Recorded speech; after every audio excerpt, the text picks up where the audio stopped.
researchers have found that loneliness is as bad for our health as smoking 15 cigarettes a day. If you're lonely, you have a 30% higher chance of getting heart disease. If you're lonely, you have a 40% higher chance of getting dementia. If you're lonely, you also have a higher risk of getting stroke. If you're lonely and you're already ill, you're less likely to recover as well. You're an economist. What are you doing talking about loneliness? Why are you interested in that? So it was a few things happening pretty much at once that made me think this is what I want to research next. First, it was my students. I was noting that increasing numbers were coming into my office during office hours and confiding in me how lonely and isolated they felt. And this was a new phenomenon. I'd been teaching for a few years and I hadn't experienced anything like it before, but it was notable. And the other thing that I really noticed was that when I set my students group assignments, increasingly, or significant numbers of them, seemed to be finding it increasingly hard to interact face to face.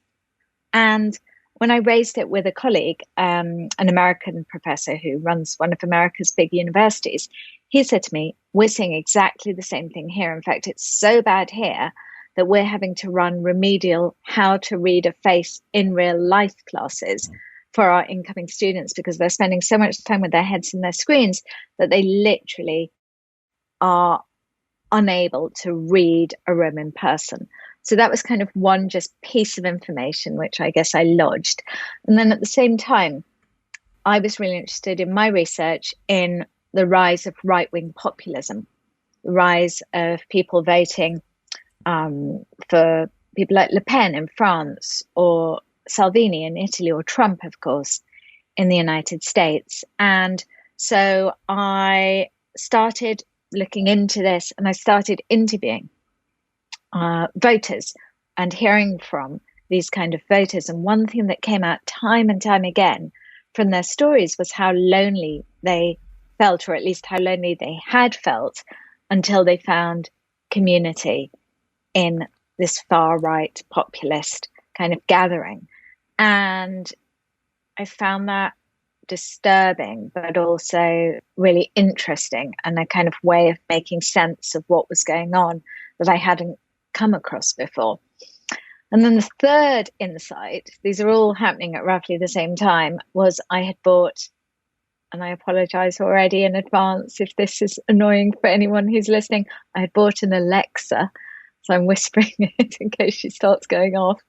And I noticed myself becoming increasingly attached to my own Alexa. And it got me thinking about AI and social robots and the role that they were inevitably going to play in coming years in helping us feel more connected to each other and less, or in helping us feel less lonely and more connected, maybe not to each other, but to something at least. And I started researching that and started to realize that actually what we'd been seeing, and this is before the pandemic, and this may speak very much to you, Chris, was the rise of what I call the loneliness economy, an entire economy that had sprung up really speaking to people's need for what the famous 20th century sociologist Emil Durkheim called collective effervescence, the need for people to have shared experiences together in person. And I'm saying this might resonate with you because, of course, with your club promoting history. And really, and we'd seen it whether in the rise of people who wanted to go to clubs or the rise in people who wanted to go to things like escape rooms, or the rise in people who were looking for community in things like Soul Cycle. What we'd been seeing in the years preceding the pandemic was really a rise in this appetite for community, whether it was in a non-paid for form or in a paid for commercialized form. So it was those three different things together that made me realize that loneliness was a way really of making sense, perhaps a prism through which to understand what was going on in the world, the big societal shifts and political shifts that have been going on. How do you define loneliness? So I define loneliness in a broader sense, to the sense that some people listening might think of it. I define loneliness as not only feeling disconnected from your friends and family and craving connection with them, although it is, of course, that too. I also define loneliness as feeling disconnected from your employer, your government, from feeling uncared for and supported, not only from those who are meant to be close to you, but from your work, but by your workplace or your government too. So for me, loneliness is political as well as personal, and its drivers are economic, technological, demographic, not only to do with how we treat ourselves and each other. I imagine one of the challenges that you're going to come up against when researching loneliness is that all of that's very subjective. You know, we can try and make an objective metric from a very subjective feeling, but it's like trying to rate happiness or trying to rate any other sort of emotion. We don't know what it's like to be another person's consciousness. So their level of loneliness and ours, we can try and give it as best a scale as we can, rate from 1 to 5 if this statement somewhat agree, disagree, etc. But it's always going to be slightly messy, I imagine. And the statistics around that must be similarly messy as well. What statistics did you find around loneliness levels? So I think that's firstly such an interesting point that you raised, because it's something that I grappled with so much as I was doing my research. And I ended up thinking about loneliness, and you're right, there is, with all emotions, that challenge. You know, I'm very lonely. Is my very lonely the same as you're very lonely? But it's also, I realized it's like pain as well. Because if somebody says, I'm in a lot of pain, physical pain, we also don't know whether their very pain is equivalent to your very pain. Like their stubbing their toe might be like you having a poker put in your eye. We just don't know. So there is that challenge with these kind of metrics for sure, whether it's loneliness, depression, anxiety, or physical pain even. But assuming that we're in the ballpark, at least with these kind of figures, and I think that's a fair assumption, what the research shows really clearly is that loneliness, even before the pandemic, was a really serious problem, with 1 in 5 UK adults saying that they felt lonely always or most of the time, and half of 18 to 24-year-olds saying that they felt lonely regularly. I mean, that's an astounding figure. And in the workplace, that also an incredibly lonely place for many. 60% of UK workers say that they feel lonely at work. 1 in 5 American workers say that they don't have a single friend in the workplace. So loneliness really a very pervasive feeling throughout our society, which the pandemic has significantly amplified. And research that's come out in the last few months really shows that very clearly, with 3 groups especially being finding themselves even more lonely through the pandemic: the young, people on low income, and women. So these are the 3 groups who, I mean, everyone on average feels lonelier, but those 3 groups in particular feel especially lonely, or have been feeling especially lonely. I remember listening to a podcast. I don't tend to dip in much into the sort of women on women world of podcasts, but this one was really fascinating. And they were talking about sympathizing with women who are single and doing lockdown alone because of the need for the oxytocin release from being close, like physically close to people. Mm-hmm. And that was an insight that I totally hadn't thought of. You know, a bloke. For me, like hugs and stuff, yeah, they're all right, but I don't really need them that much. And seeing it from that side, that made a lot of sense. I thought you meant to be warmer up north and like be more into kind of hugging and stuff. Salt of the earth up here. You know, everyone's terrified of hugging now. It's that weird elbow thing, bump. Isn't it? Yeah, exactly. So out of all of the different groups, it's surprising, I think, it might be surprising to some people, it was surprising to me upon reading the book, that that 18 to 24 age bracket is suffering, because you just presume between the age of 18 and 24 that everyone's just swimming in late night house parties and a morning book club and a ride to the gym with your friends and all this sort of stuff. But it seems like that's quite the opposite, especially given that that's the age that people are at university, a higher education. So that will be chunked into fairly, like you're forced to see people. Some of the lectures I had at Newcastle were 150 people strong. I wanted less people around me, not more. But it seems like that's changing. So I think, firstly, you can be lonely in a crowd. I mean, so in the same way that you are not necessarily lonely if you're on your own. So I think that's one factor. But you're right. I think that was really surprising to me as well, how lonely the young are. In fact, the young are the loneliest generation. And when we think about loneliness, we often think about it being the elderly who are the loneliness, but that just isn't the case. It is the young. The data is really clear on this, who are the loneliest. I think, what differentiates the young in particular is their usage of mobile phones and social media. And I really began my research feeling really agnostic on this point, and I had no agenda beforehand. But as I dug into the academic research and as I interviewed many teenagers, what came out again and again was the really destructive role that social media in particular was playing in their lives. Now, of course, again, this is on average. And so there are going to be people for whom social media has been a lifeline. The LGBTQ kid in a small village somewhere who, wasn't physically around anyone who was like them. It may well have found their community on Instagram, say, but on average, it seems that these platforms are really playing a significant role in the rise of young people's loneliness. And it's for a few reasons. I mean, the first is quite simply that these are platforms designed to be addictive, to keep drawing us in with their kind of twinkly lights and color and flashing and endless scrolls and all the ways that they've kind of designed them to do so. And the more we're on the phones, the less present we are with those actually around us. And so the quality of our face-to-face relationships are diminished. And I've been guilty of it myself.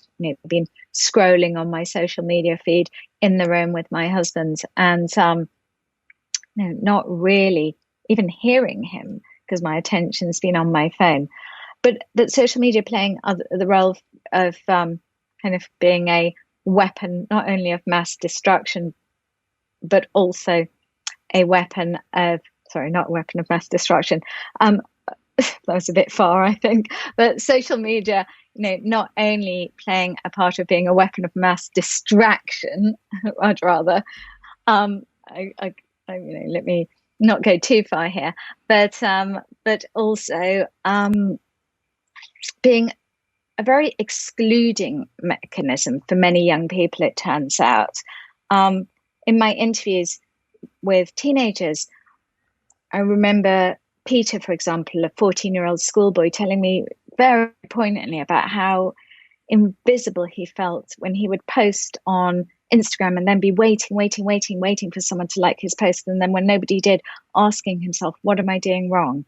Or Claudia, a teenager who told me about the pain she felt when she realized that her friends were out without her. They'd said that they weren't going out, and she was scrolling through her feed and saw them hanging out without her, and she had been excluded. Or a parent who shared with me the pain his daughter felt when she was in a cafe with her friends and everyone's phone pinged with a WhatsApp message inviting them to a party, and she didn't even get the message, but she had to pretend that she had the message so as to not appear so excluded. So, of course, young people were excluded in the past too. This isn't a contemporary phenomenon. And yet what makes it different now is that because so much of their social interaction has migrated onto their screens,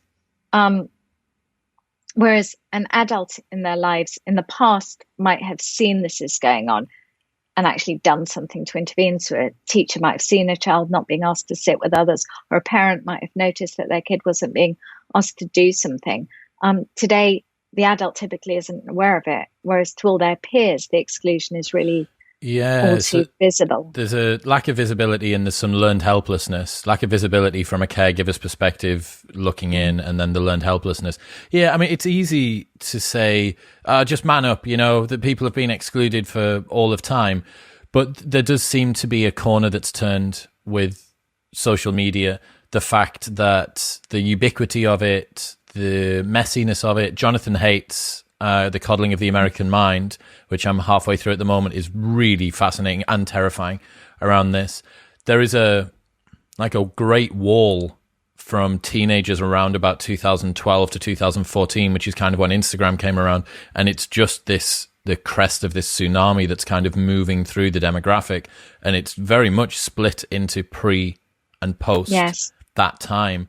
And when we look at rising loneliness figures amongst this generation, they also massively shoot up from then onwards.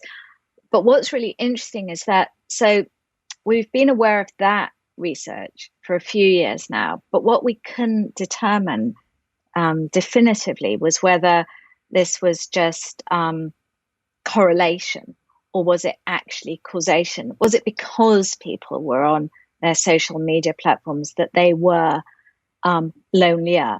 So it was hard to disentangle that when all you knew was that there was a kind of that the periods corresponded.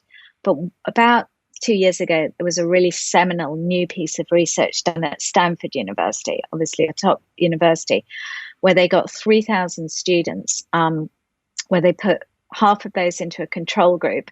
They were told to keep using their Facebook as usual. The other group were told to delete their Facebook for 2 months.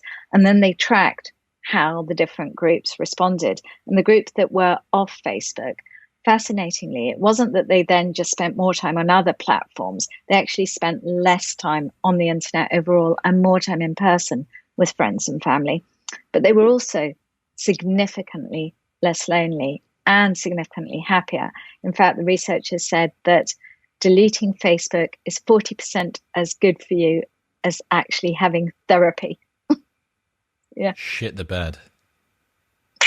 Yeah. That's a really astounding...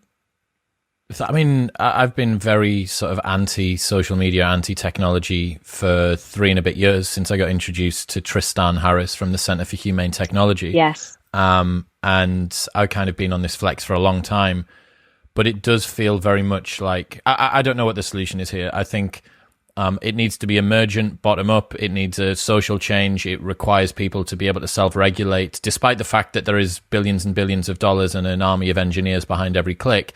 But it also requires perhaps some sort of top-down litigation. I know that we're seeing screen time got brought in. Yeah. Not perhaps. I think that absolutely needs to be part of the package. And in many ways, I think we should think of social media companies as the tobacco companies of the 21st century. And as such, they really should be regulated as such strongly, especially when it comes to children. And in the UK, there is actually, just in the last few days, there's been some real action on this front with a new bill going through Parliament, which will hold social media companies accountable for online harm, not only for the most egregious hate speech, but also for when it comes to children, negatively affecting them psychologically. So that is actually a significant step in what I believe is the right direction. Because although, of course, we can try and resist our addiction ourselves, I know how hard it is to do so. I mean, I typically am not on social media, but when I have a book out, I have to go on social media. And I've really seen how addicted, how quickly I've become once I've been, going on it on a daily basis. Yeah, the problem is once those neurons have wired themselves in, they're not going anywhere. They're there for the rest of your life. I know what you mean about... Yeah, I mean, although even with the addiction, one way that I managed to kind of break it is by being quite draconian and actually just having, not keep putting my phone so that it's not actually in arm's reach. I have to physically distance myself. Sleep with your phone outside of your bedroom is the number one hack for reducing your screen time. But yeah, I saw the legislation that you're talking about I am Yeah. concerned that that involves a restriction of freedom of speech, and we get into a whole other conversation to be had there. It is going to be difficult to legislate top down and restrict the bad that is ubiquitously bad platform wide around social media, whilst getting into a more nuanced discussion, I think, about what we should and should not be. Are they a publisher? Are they a pipeline? Are they the provider of information? Are they liable for what's on their platform? What does that mean? What do we, so on and so forth. One question that I had that I thought was kind of interesting. What was the last time in your research that you looked at that we didn't have mass loneliness? Are we going back to like the 1800s here, or? So it's only in the 1800s that you even start reading about loneliness as a phenomenon. So, so the phrase itself, the word lonely, is something that really only entered the vernacular from the 1800s onwards. But I think, it's partly because of how people conceived of themselves in a religious context, being kind of, you weren't lonely if you were at one with God. And so I think that's maybe part of the reason why we didn't see that that sentiment expressed before. But that isn't to say that people weren't lonely before, because I'm sure there were many people who felt lonely if you were living in an abusive relationship, whether that was in the 16th or 15th or 14th century. That imagine felt if you really were lonely. a LGBT, if you were a racial minority, yes. if you were area. economically, if you were a peasant, if you were in a poor house, if you were, I'm sure there were lots of circumstances that felt lonely, even if it wasn't something that was talked about then. So what's changed? Obviously, we've got this contribution of technology. What else has changed that's driving this loneliness? Yeah, a number of factors. For example, more people live on their own now than at any time before. It's not, as I said, that everyone who lives on their own is lonely. That, of course, isn't the case. But if you live on your own, you are disproportionately likely to be lonely and disproportionately likely to feel lonely more often. We do less with other people than we did in the past. We go to church less. We are less likely to be members of trade unions. We are less likely to do things like go to parent-teacher evenings if we're a parent. So we just do less with others than we did in the past. And then there's what I would call the neoliberal mindset, which is really the particular capitalist mindset that has dominated the last few decades, ever really since the 1980s, when it was promulgated by Margaret Thatcher and Ronald Reagan. And this is really a mindset that firmly put the individual at the center, a kind of me, I-centric philosophy that really valorized self-interest and selfishness. And we even see this in the way that pop song lyrics evolved from the 1980s onwards, where we see words like we, us, and our being steadily supplanted by words like me, myself, I, which is fascinating. And an I-centric, me-centric world was inevitably always going to be a lonelier one. Yeah, that's interesting. I think it's important. I'm a massive champion of a meritocracy. I'm also a huge champion of upward mobility, personal sovereignty, taking agency and control of your own actions. But I can see how that taken to its extreme can lead to a loneliness.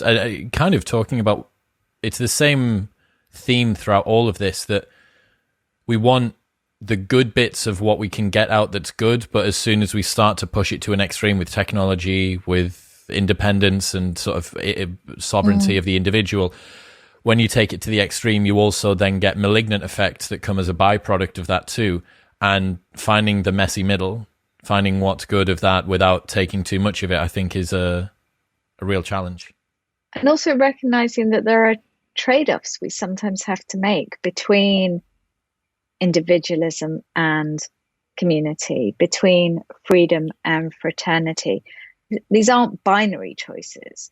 we have to make, but it's recognizing that we have to give probably a bit of one to get more of the other. What about city design? Yes, that's something I look at a lot in my book, and there's a whole chapter on that. Cities are, and again, some people are surprised by this finding, but cities, it turns out, are the loneliest habitats in which to live. You might think with all these people around you, you wouldn't be lonely. Well, it turns out that isn't the case. It's partly about the speed of the city. You know, everyone rushing, go, go, go. In fact, research, I found this fascinating, that the richer a city, the faster its citizens walk. And also the denser a city, the less civil its citizens are to each other, which I find fascinating as well. So cities, these rushing places where people are not really civil to each other or that civil to each other, are inevitably going to be lonelier places. But cities also designed, in most cases, more really for cars all too often than people. The scale of a city can be alienating and isolating, with increasingly what I call hostile architecture dotted around the city. So benches, lights, spikes, grills, designed with the express purpose of excluding certain groups. For example, there's a shopping mall which has a very special kind of pinky light in the bathrooms to dissuade teenagers from hanging out there because it shows up acne. There's also this kind of high-pitched sonic sound that some other shopping malls are using, which apparently only young people can hear. It's something about there's something that happens in your ears as you get older and you don't hear these frequencies as well. And also to dissuade young people from hanging out there. We see it with benches even. There's a bench near to where I live, the Camden bench it's called, designed specifically, this kind of sloping bench, to really dissuade skateboarders to skate on it, homeless people to lie on it, but of course then being a bench which no one really can sit on, including the elderly woman who might have wanted to sit there, watch the world go by and chat to passers-by. So cities, in many ways being designed intentionally to exclude, thereby making them lonely for significant swathes of people in them.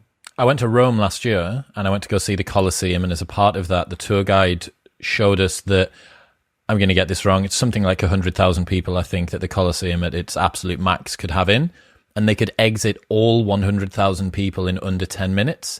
And one of the strategies that they implemented was that the steps, as you were going down, they were sloped towards the exit, so you couldn't slow down. As soon as you begin moving down the steps, your feet have to go faster to catch up. And I'm like, well, in a world that doesn't have suing and sort of litigative lawsuits around, I fell down your steps getting out of the gladiatorial arena, like when that isn't an option, I think it probably makes for a good idea to get people out of a stadium quickly but not safely, and also probably a bit of a shit bench. What about what are some of the most extreme examples of loneliness that you found?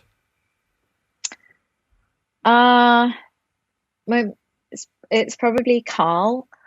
So I had heard that people paid to be cuddled, that there was a growing industry, a growing part of what I've called the loneliness economy was people paying to be cuddled. And I started investigating this online initially and came across a woman called Jean. Jean is a professional cuddler.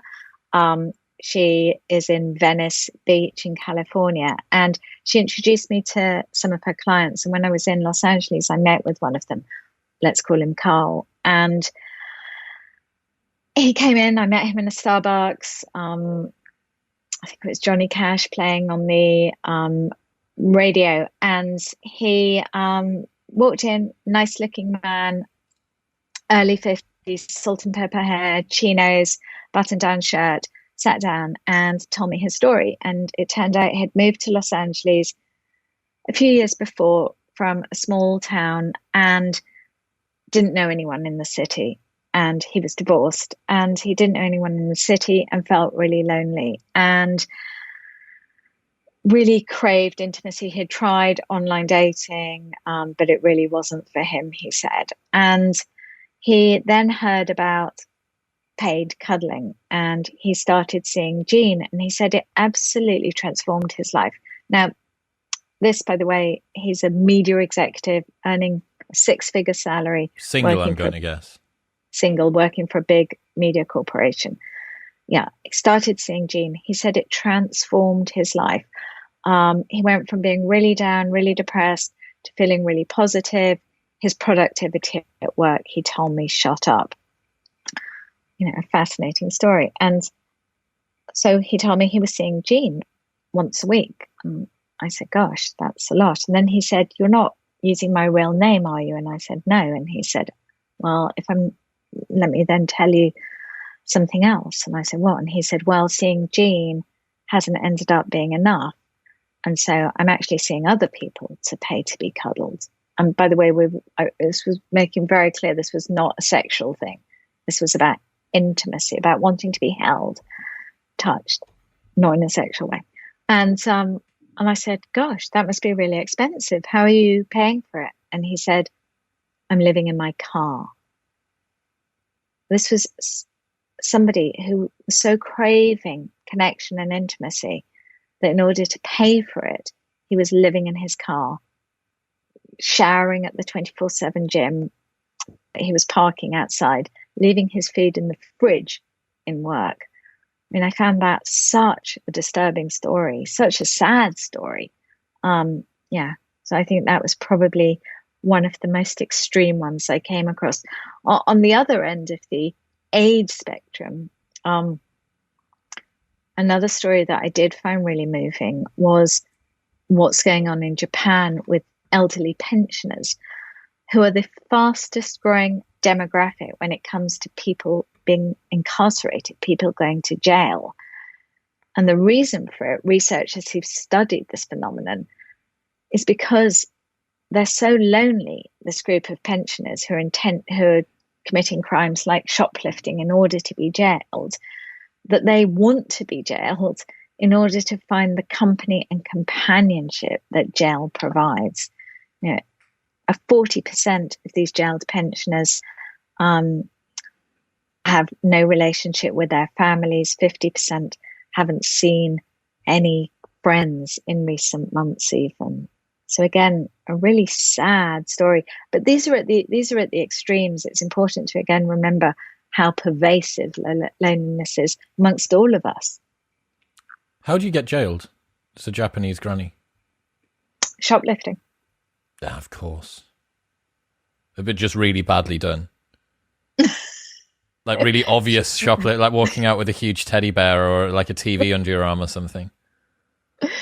If you're elderly, you might not be able to carry the TV. Something like, so, yeah, teddy bears. Bears are a good option. Maybe the teddy bear. Marshmallows, other light objects. Yeah, I don't really know what to think about that. I mean, your man from LA, obviously, yeah. That's a very bizarre example. I wonder how much of that is a pathology on his part and how much of that is a byproduct of loneliness. Well, what was interesting was I actually went to Jean's cuddle sanctuary as well when I was in Venice Beach. Is it like a sort of a? No, I don't use the word brothel because I know that we're steering clear of sexy stuff here, but it kind of like a sort of a madam's house, but it's all different. Would you like to cuddle in the pink room today, or in the cloud, or in the unicorn lounge? So I've got to say, before I went there, I was really nervous and I was thinking, what am I letting myself in for? But actually, it was much more akin to a yoga studio with the people coming in. Incense and the music. Yeah, it didn't have incense, but it kind of had, beanbag type things on the floor and those tubes that in gyms you can kind of use to lie on and do your exercises. So it's a bit like that, dotted around, and mats on the floor, kind of like those mats that you see in yoga studios. And the people attending, so it was a group cuddle session. The people So you get attend. paired up with random other humans for a cuddle.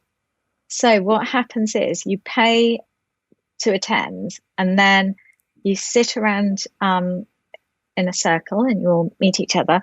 What was really interesting was everyone looked so normal. I mean, I didn't know what to expect, but everyone these really looked like people who were going to their local gym class or yoga class, wearing kind of comfortable No obvious clothes, physical tracksuits. deficiencies or people sort of... No, Yeah, not yeah. at all. And then what happened then was you kind of moved around to different people and were cuddled and cuddled them. Oh, so it's like a car keys in the bowl type job, but for that, and then you swap and you change and you keep on going. Oh, I had a cuddle with Jeannie. But you keep your clothes on, and it's all very consensual. So you say, would it be okay if I put my arm around you? And then the person has to say yes or no. But what was really, I mean, it wasn't really for me. I don't think it played. Did you not have a go? No, I did have a go. Did you have a go? Did you have a go with Jeannie? I had a go. Yes, I had a go. Yeah. I mean, I experienced it, and the experience was, I'd say, not really for me. I think my British Reserve kind of didn't play well to the group cuddling, but I went for it. I went for it, see what it felt like. But what was really interesting afterwards, because this is speaking to whether Carl had some weird pathology. I don't think he did, because this group of people who I chatted to afterwards, they were so normal, and their reasons for it were just quite straightforward. One of them, a woman from Texas, again, an attractive woman from Texas, she'd moved to California. She was divorced. She said, she didn't want to be in a relationship right now, but she craved having some intimacy and some touch.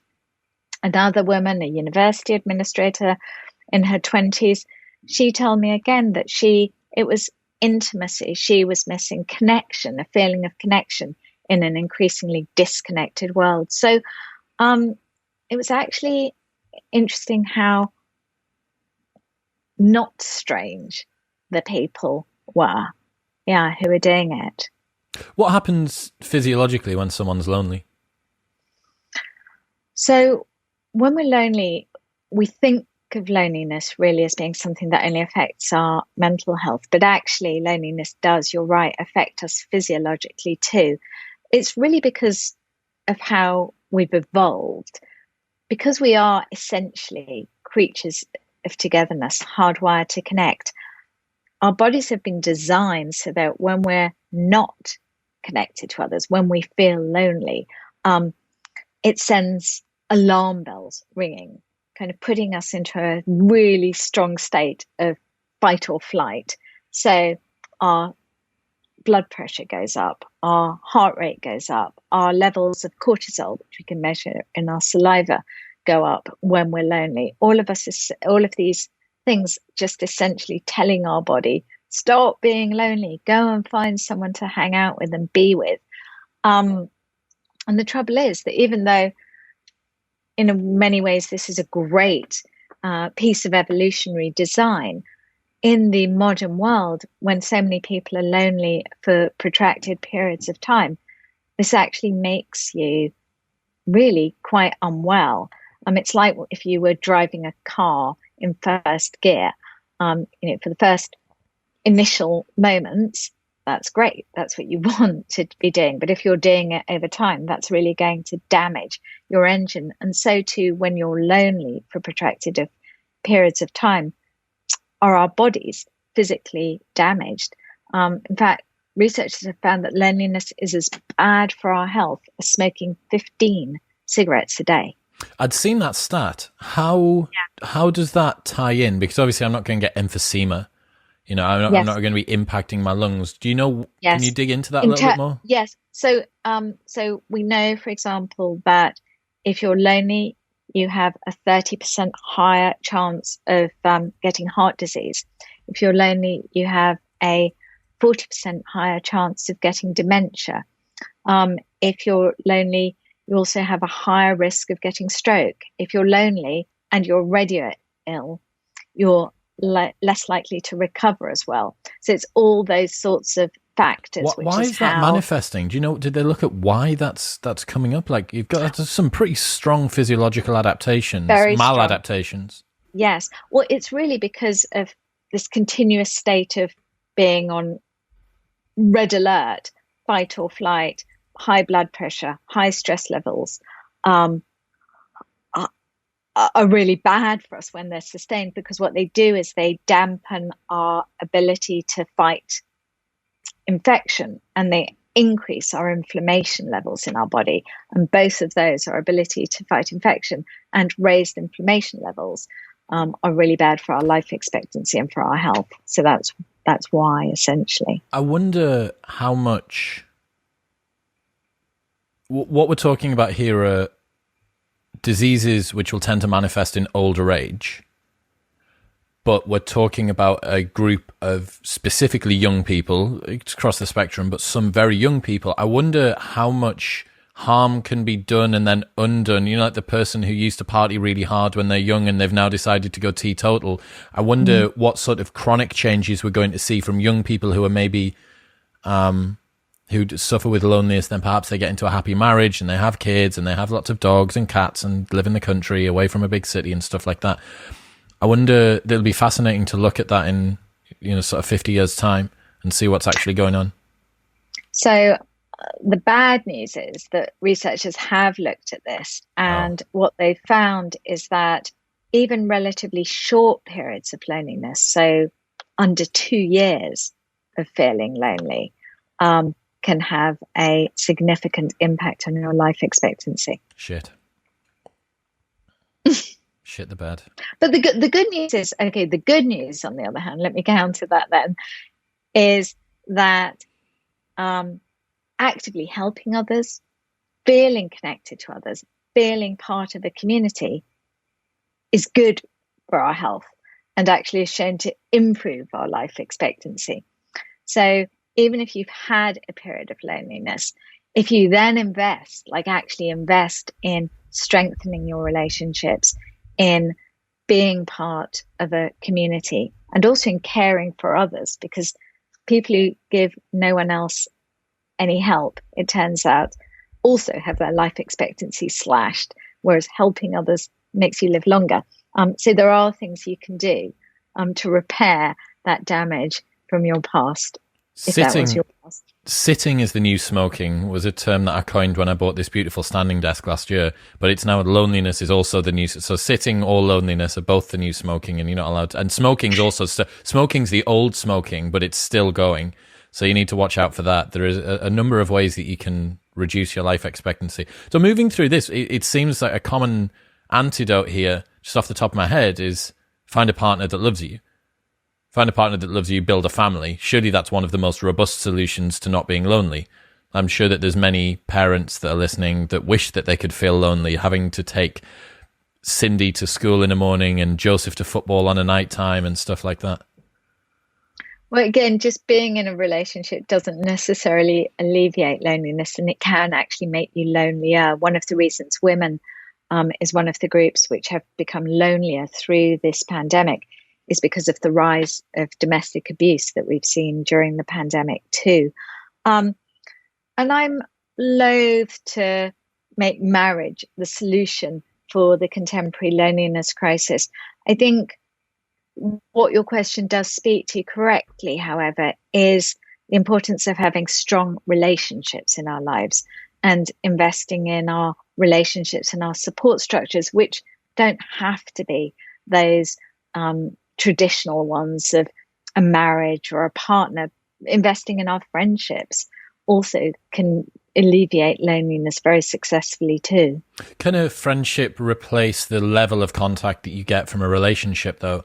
We're talking about someone that you get to spend some time with, but unless you decide to actually live in a house together, perhaps with this friend, for a really expanded period of time, that compared with the sheer number of hours, the time and attention that you're going to get in a marriage, surely I'm aware that it's quality. Time together doesn't necessarily equal the level of connection. But the presumption is, or at least I would hope, that most people who stay in a marriage for a long time, hopefully it's not abusive, hopefully it has got a level of connection, you're having kids, you're trying to support them, raise them, create a family that is meaningful and has purpose, and it moves towards a common goal of building a better life for everybody that's within that household. I wonder how many friends equal a good partner, if that makes sense. I think a good marriage is a wonderful thing for sure, but I'm not sure how many people are in a good marriage. And so that divorce being the rates case, probably suggest. Yeah, exactly. And so that being the case, I would say that investing in good friendships is really important to do. I suppose good friendships are quite robust, aren't they? You tend to see people go in and out of relationships more quickly than they do lifelong friends. Yeah, I mean, my friendships, like, we're really there for each other. I really believe that and have seen it through the years. Yeah. Let's talk about remote working. Obviously, upon starting 3 years ago writing your book and then hitting 2020, like the loneliest year in history, the creation of the word lockdown, the creation of the word sort of tiered social isolation, social distancing. I mean, sorry, yes. Social isolation as well. But social distancing, that's such an kind of, it's almost like, that we were prescribing, telling people to socially distance. Quarantine, isolate. Yeah, it's not been a year of a glossary-filled book of words that are nice, is it? It wasn't like social cuddling or like house fun or so. It was all like sort of fairly nasty words. Thinking about that, I know that you talked about the work industry, how people feel in the workplace. What's your thoughts on the new normal of remote working? So I don't believe it is the new normal, firstly, because I think there was this initial euphoria when remote working was introduced. But by and large, this is really wearing thin. And I think most people by now are expressing quite clearly to their employers that they actually want to go back to the office, especially young people who, maybe have got a really not that ideal work environment to be working from, and are missing the chats at the water cooler and when you're making your cups of coffee in the shared kitchen. So the idea that people actually really want to keep on working remotely, I don't think it's the case. Of course, some companies, have been looking at how things have been unfolding over recent months, and they're looking at this with glee, thinking that this is a justification for them now massively reducing their physical footprint. Why provide offices if everyone can just work from home? But I would caution that, because what I discovered in my research was that lonely workers not only feel bad themselves, but lonely workers are bad for business itself, with lonely workers less productive, less motivated, less efficient than workers who are not, and also more likely to jump ship. In a study of thousands of workers across a number of countries, they found that workers who were lonely were 60% more likely to quit. Shit. I was really interested around the insights of open office spaces versus cubicle office spaces, and the fact that open office spaces actually cause people to feel more lonely. And you were saying, I think it was on Chris Evans or something, that you sometimes go into the office, you got the noise cancelling headphones in because you're like, it's going to be loud in here and annoying and all the rest of it. And I can totally see how the openness of an open plan office actually causes people to open up less, because they know that everybody in the room essentially can hear what they're going to say. So perhaps the new abnormal we could call remote working. And I definitely get it as well, that from the pure rationalist utilitarian perspective, well, look, you've saved 10 hours a week on your commute to work.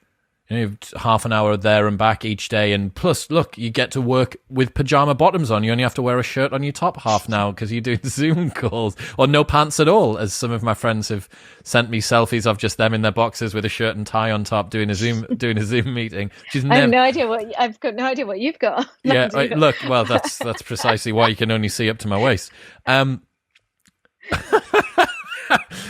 Yeah, that is never going to get boring.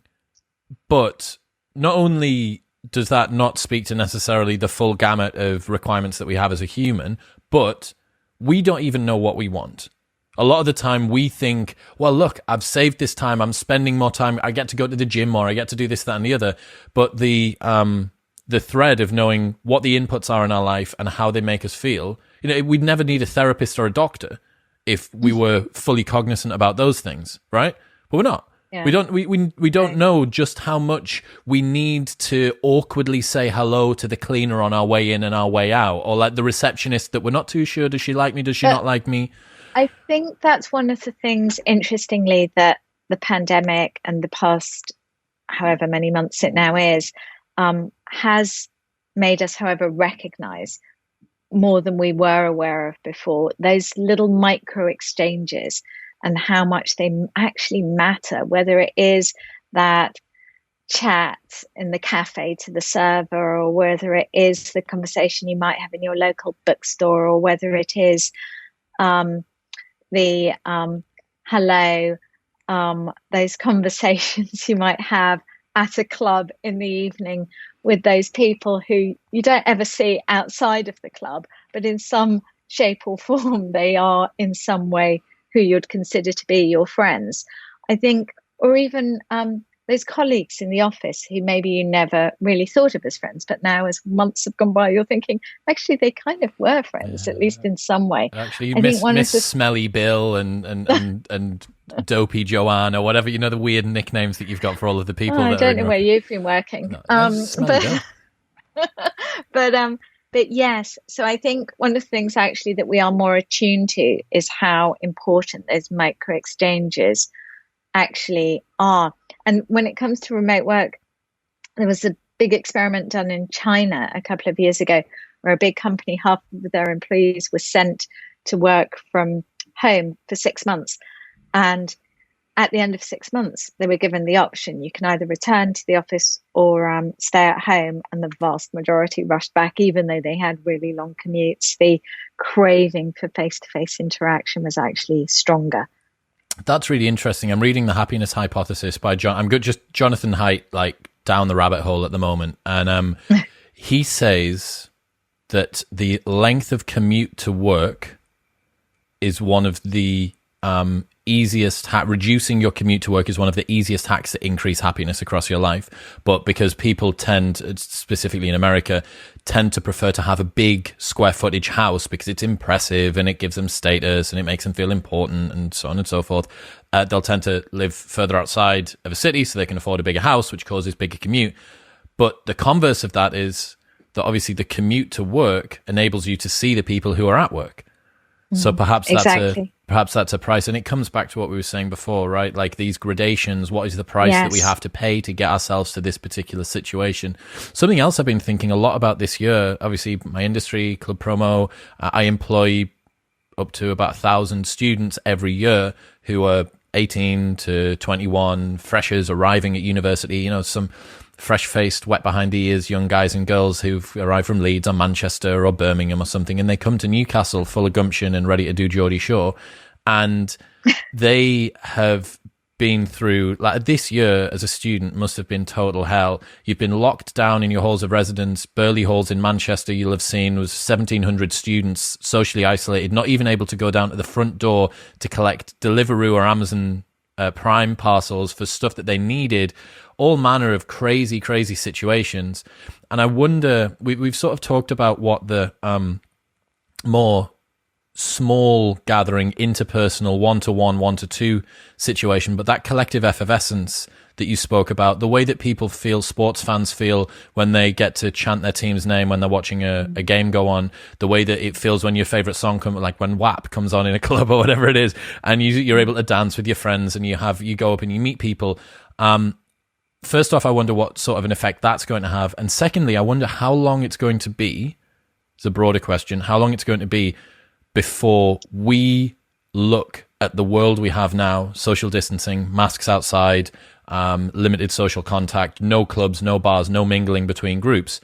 When we see, because even now I see on TV the old world, the world from pre-2020, and think that looks alien. That looks bizarre. That obviously wasn't filmed this year. That's not the world that I inhabit right now. So yeah, a whole host of potential sort of negative downstream effects from what's going on.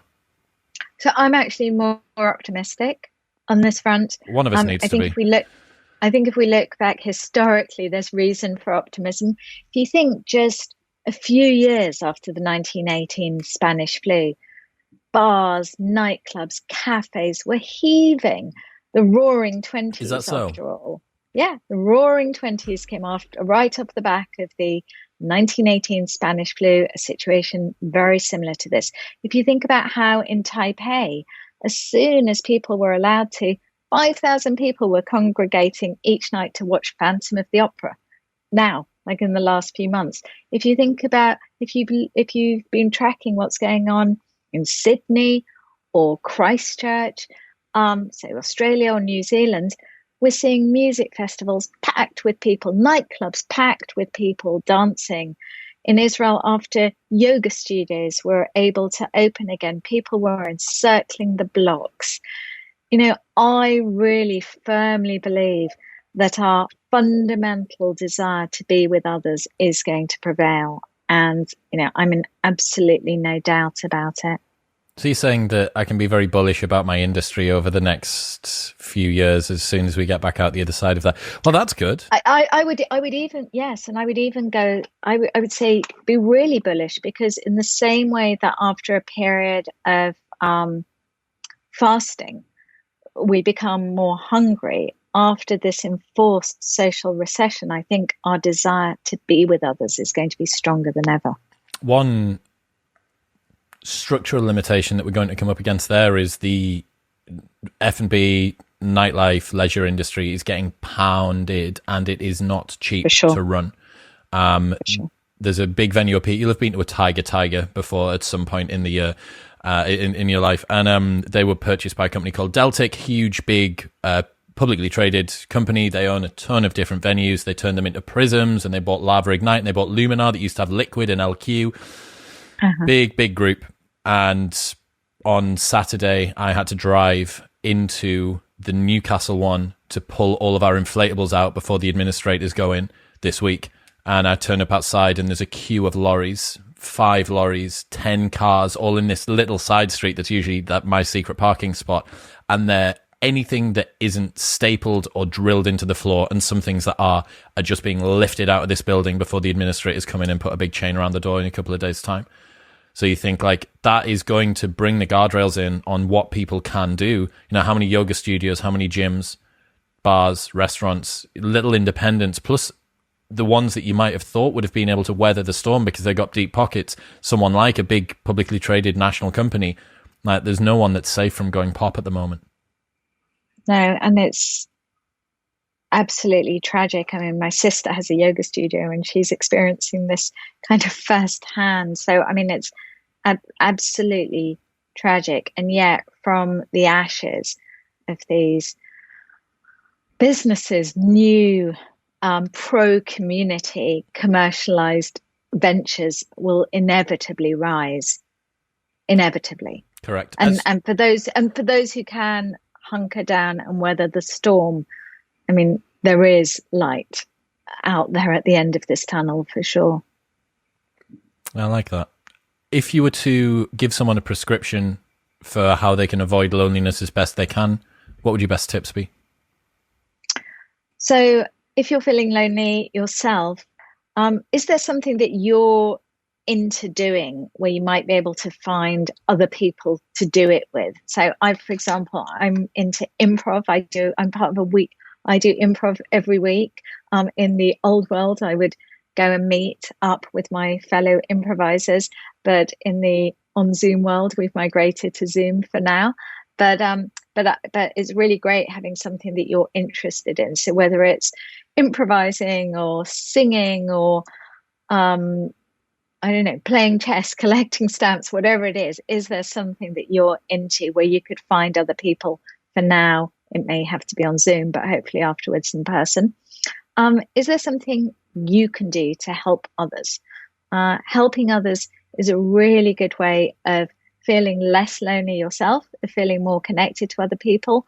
But you're also, of course, doing really good for someone else at the same time. You're also, as the helper, getting what's known as the helper's high, a physiological response, dopamine rush, which feels good as well. So helping others feels good too. So just a couple of practical things, if you're lonely, you could try out. Yeah, I have a friend who did classics at Liverpool, crazy smart girl, and she came out and she walked her first, having done no preparation for the entire 3 years she did the degree, and started volunteering on below minimum wage at a dog's shelter, looking after abandoned dogs. And I was like, "Come on, you've just dropped 40 grand on your degree. What are you doing?" And she's like, "No, like I've never been this happy in my life. Just like assisting dogs, and I mean, anyone that's around that many dogs is going to be happy." But she took that as more valuable than doing monetizing a £40,000 first in classics from Liverpool. So you think, yeah, it makes a lot of sense. Surprisingly, being selfless is one of the most selfish things that you can do sometimes. Self-interested, yes. Self-interested it is. If people self-caring. There we go. If people want to check out more about you and find out more stuff, where should they go? They can either go to my website, www.noreena.com. They can follow me on all my social platforms, which I am currently still on, and buy the book. It's got lots more about what we've been talking about today, the lonely century, available in all good independent bookshops, as well as, of course, online. Fantastic. That will be linked on Amazon in the show notes below. If you buy it through that, you will be supporting the show at no extra cost to yourself. And it's anybody now that's able to get just their first name.com as their URL, like that is such a rarity. You must be one of only a very few people that's able to do that. So I congratulate you on a fantastic URL. Noreena, today's been really cool. Thank you very much for your time. Thank you so much for your time. Thank you.